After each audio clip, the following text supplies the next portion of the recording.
1997, Power Rangers replaced its dinosaurs with cars. It fired its adult cast one by one. It put a child in a ranger suit. It opened with a movie where the villain's evil plan involves a wizard in a bin. And it hemorrhaged so many viewers that the franchise needed literal space to survive it. Here's what I'm going to spend the rest of this video proving. Turbo, poor unloved car-themed Turbo, accidentally invented everything that saved the show. The worst season of the 90s is also somehow the most important. A beautiful disaster. Let's appreciate the wreckage properly. We roast with receipts, and we roast with love. And the Rage Channel version of this video hates the show, while ours grew up on it. 30 videos in 30 days is the current madness, and this is the season I've most wanted to defend.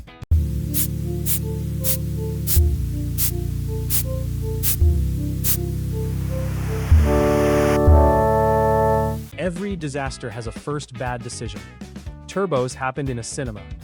The ruination of my plan to dominate the universe must be avenged! Turbo, a Power Rangers movie, hit cinemas in 1997.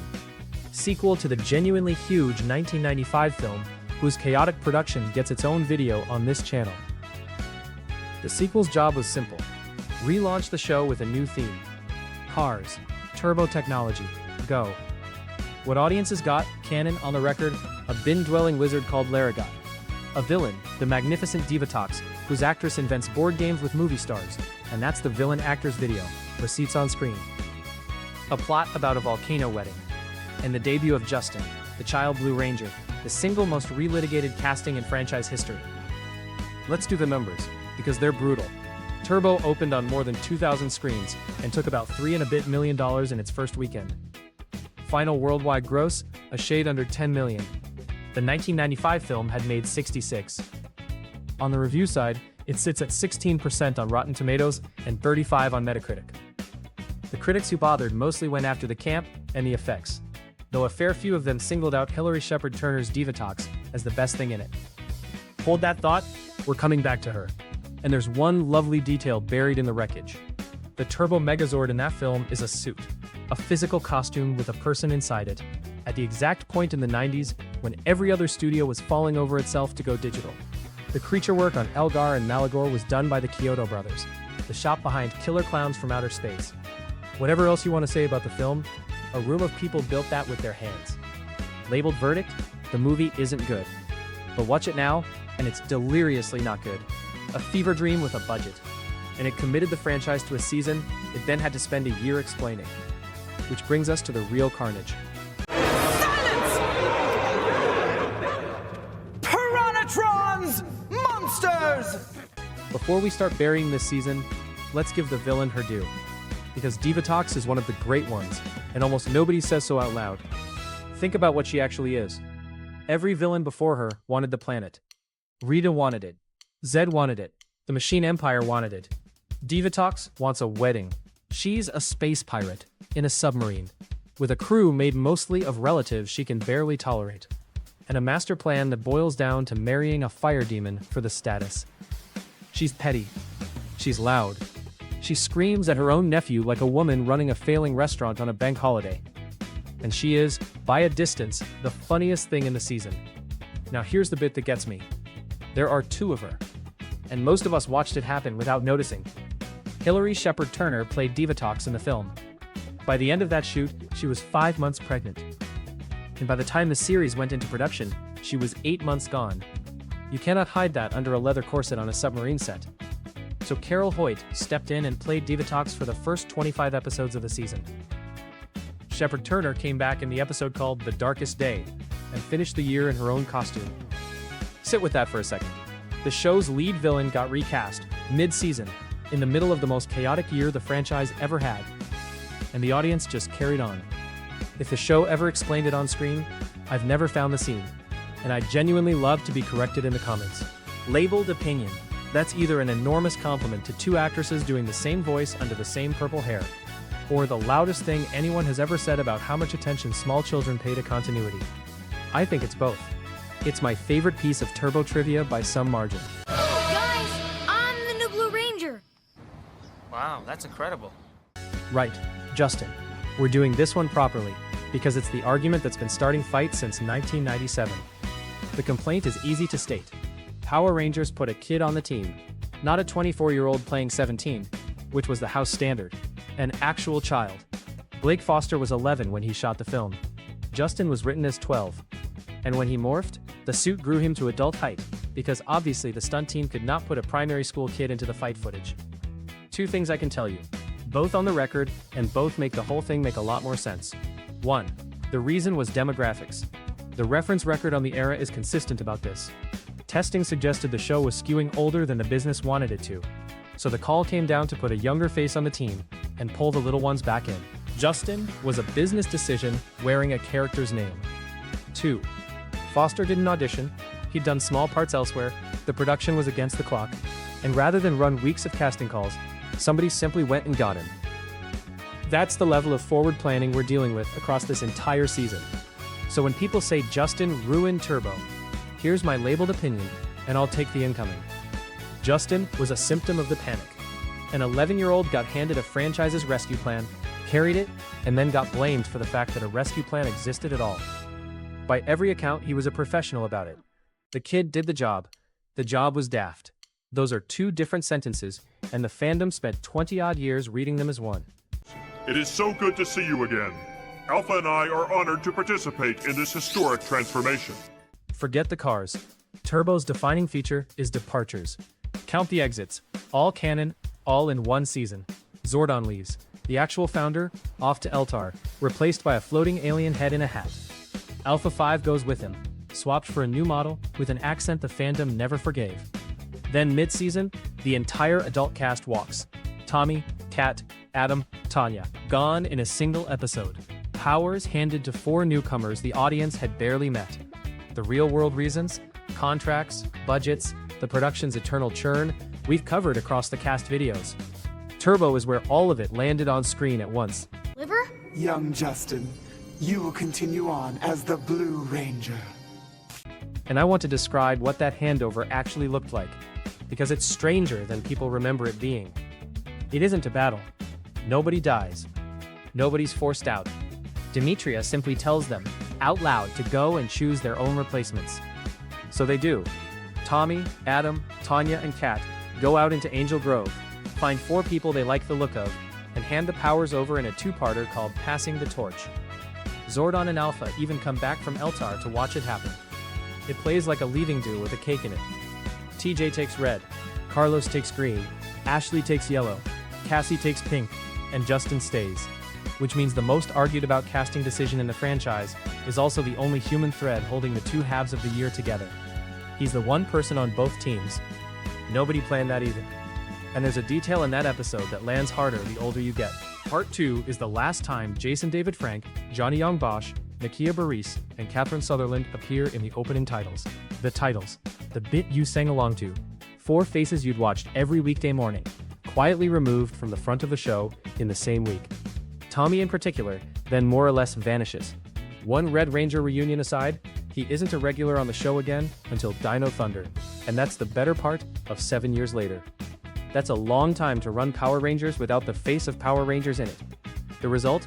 Ratings fell hard. And I'll be straight with you here.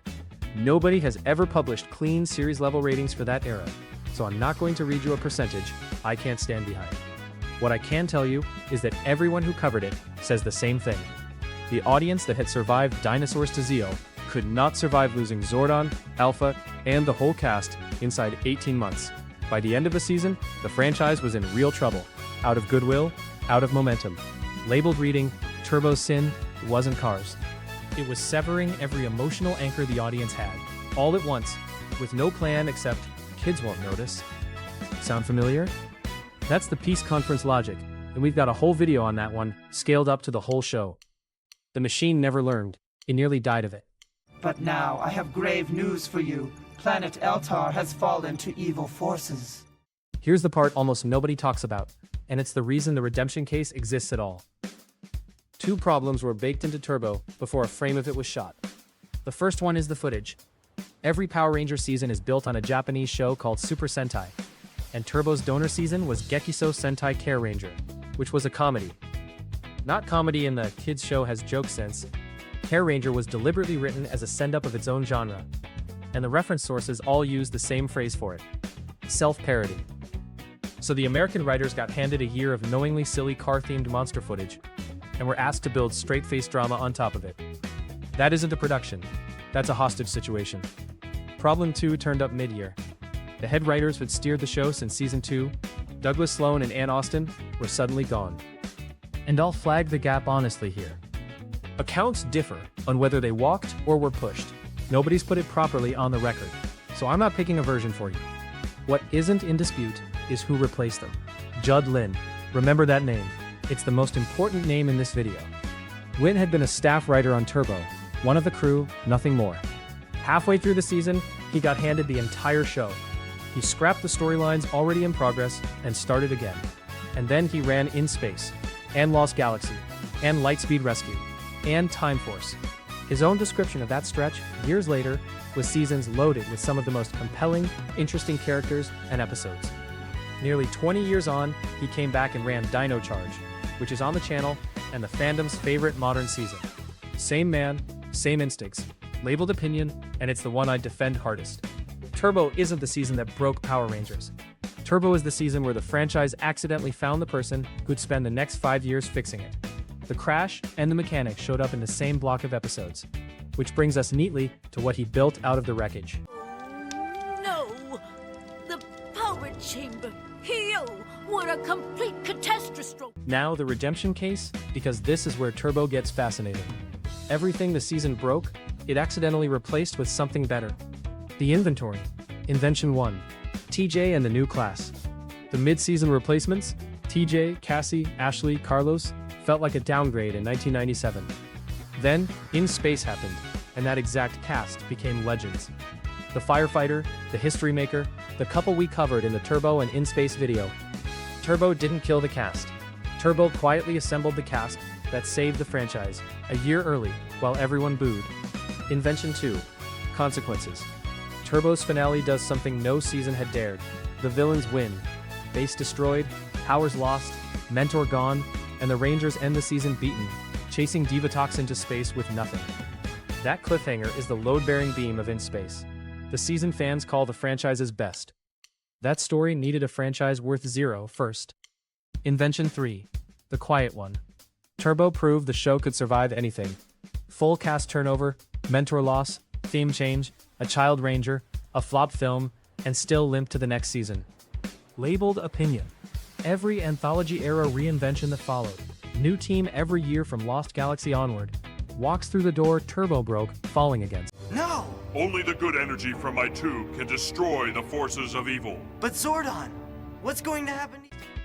There's one more piece of this, and it's the piece that convinced me the redemption case actually holds. We talk about In Space like it was always going to be brilliant. It wasn't. It could easily have been nothing. Early planning material for that season, documented in the reference record, describes a very different show. Divatox was going to carry on as the main villain. The Rangers' ship was going to run on a limited power supply, which meant they'd keep having to come back down to Earth. Read that again. That's Turbo. Same villain, same town, new paint, higher altitude. None of that survived contact with the actual season. What got made pushed Divatox down the pecking order. Invented Dark Spectre as a grand monarch of evil, sitting above every villain the show had ever produced. And built the year around a stranger called Andros, hunting for his stolen sister. And then it did the thing no Fox Kids show was supposed to do. It killed Zordon. Properly. He asks for his own tube to be shattered. The energy washes out across the universe, and 6 years of story gets an actual ending. Labeled opinion. You do not get that ending without Turbo's ending.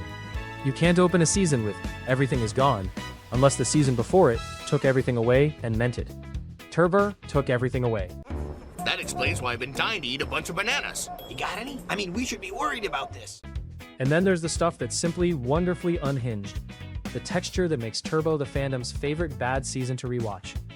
This is the season where the putty-tier henchmen are Piranha people, where Divatox screams at her staff from a submarine with a periscope that defies physics, where Bulk and Skull spend a stretch of the season as literal chimpanzees. That happened on television. For weeks. and the era's writers have been gleefully unrepentant about the chaos of that production year, where the evil plans include stealing a wizard out of a bin. Labeled opinion, and I'll plant the flag on it. Bad on purpose television is worthless. Bad by honest effort television, 100 people sprinting to fill 500 minutes of airtime with whatever worked, ages into treasure. Turbo is outsider art. The fandom that mocked it at 9 rewatches it at 39, laughing with it now. That's not irony. That's love with a delay on it. So, the file on Turbo, complete. The charges, a flop film, a fired cast, a collapsed audience, a chimp subplot. All true, all receipted. The defense? It built In Space's cast, invented the Total Defeat finale, stress-tested the franchise to survivability, and produced the era's most rewatchable chaos. Also, all true. Formal verdict, labeled opinion. Turbo is the franchise's necessary disaster. The season that had to crash so the show could learn what it couldn't lose. Every long-running thing you love has one. The album, the sequel, the season that face-planted and taught the whole Enterprise where its load-bearing walls were. Turbo took the hit. In Space took the credit. Only one of them has been getting flowers for 28 years. Tribe Close. The algorithm teaches creators that one flop is death. Pivot, rebrand, apologize, delete. Turbo is the counter lesson our whole childhood ran on. You can lose the audience, the cast, the mentor, and the plot. And if you keep shipping, the wreckage becomes the foundation. This channel is 30 videos in 30 days. We know exactly which season we're rooting for. Comments? Turbo apologists? Today is your day. Best genuine defense gets pinned. Everyone else? The single most unhinged Turbo moment. Chimps, Periscope, Bin Wizard, or write-in candidates. And honestly, which disaster season of any franchise do you secretly love? We're among friends. The Justin verdict, Divatox's actress, and the In Space glory are all on your screen. The full Turbo extended universe. Every view keeps loving roasts ahead of lazy takedowns. Go on then. Right. That's the video. If you're new here, the deal on this channel is simple. Everything we say gets checked before it goes out. No invented drama, no cursed episode nonsense, no lying to you for a thumbnail. Just the stuff we actually grew up on, told properly, by someone who was there. We're doing 30 of these in 30 days at the minute, chasing 2,500 subscribers, and every single view counts more than you'd think. So if you've got a correction, or a memory from back then, put it in the comments. We read them. Half the ideas on this channel came from someone in there going, hang on, you missed one. And there's another video waiting on your screen right now. Go on then.